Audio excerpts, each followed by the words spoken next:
So ito ang ating site, ito yung barracks ng ating manggagawa ng mga workers, no. Ayan. So today is March 14.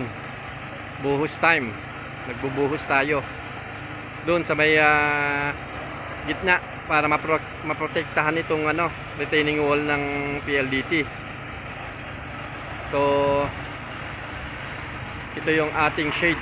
Nandyan na ating semento, may storage rin tayo dyan para sa mga pala, sa mga ibang mga gamit. May importanteng storage tayo dito para may padlock yan para sa mga importanteng mga power tools at iba pa. So ito yung ating buhangin at saka graba. Yan ang mga hinahakot nila, no? Yan ang ating comfort room, CR para sa mga manggagawa yan, no? Buhay ng construction worker.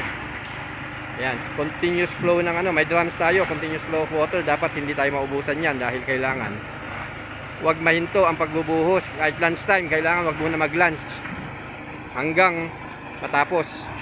So may mga storage rin tayong drums dito at saka tangke, no? Okay, electricity kailangan and water. So God is good all the time. Bye.